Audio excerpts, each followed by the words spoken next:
Have you ever wondered, how can I create a clear line of communication with my new manager? Or if you're a sales manager, how do I create a new line of communication with my new hire?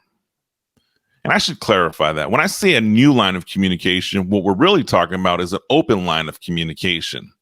The problem here is when you are new to a company, or you're new to a manager, or you have a new employee that works for you, trying to establish that line of communication, more specifically, an open line of communication, requires a lot of initial work up front.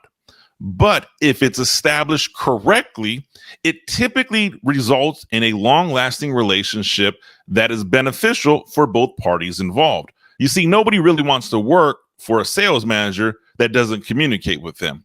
And no sales manager wants a sales rep that doesn't communicate with them. You see, the open doors of communication are what produce revenue.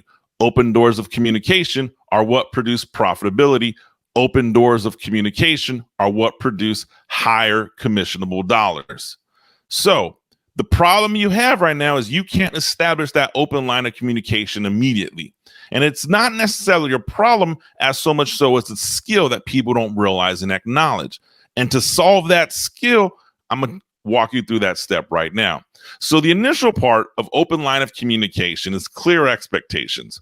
There has to be clear expectations set from the sales manager to the sales rep as far as how often I'm looking to hear from you, how I'm looking to hear from you, and what's the preferred method of what I'm looking for communication. It may be an email, a text message, a video message, updates on your CRM system, whatever the scenario is.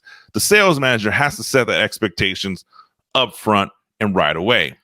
If you're a sales rep and you're new to sales manager, this is your time to ask that question. What do you look for in terms of communication and working with me?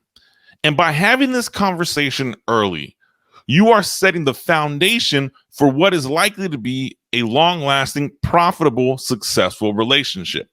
The only time miscommunication takes place is when there's not clear expectations set in advance. So now we've learned to set clear expectations.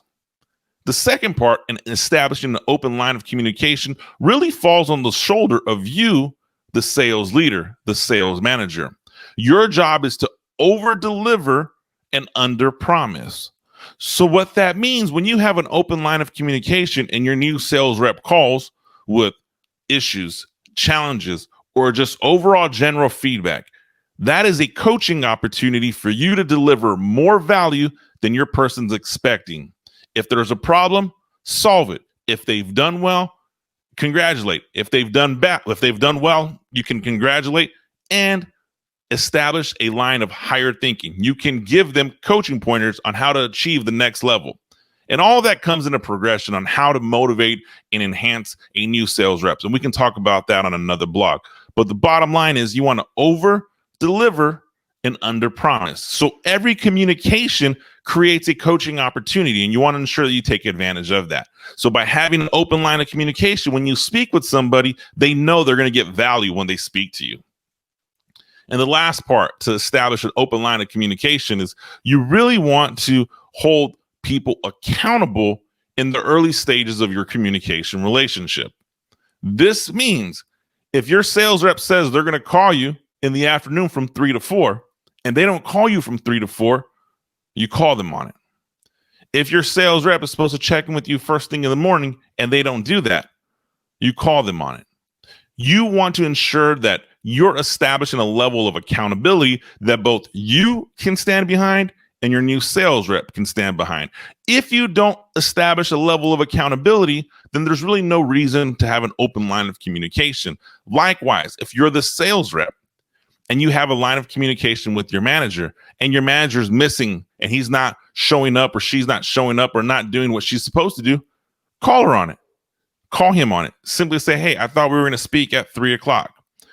By simply holding somebody accountable, you're simply telling that person, I was looking forward to this conversation. I'm looking forward to growing with this company. I'm looking forward to growing with you. I'm looking forward to get the best results out of this relationship. There's no ego in leadership. So if you, the sales leader, and we're all human here, we've forgotten to make a phone call. And if someone calls you on it, acknowledge it, admit it, own up. Likewise, if you're the sales rep and you forgot to have that early line of communication, you forgot to make that phone call, acknowledge it, own up, communicate.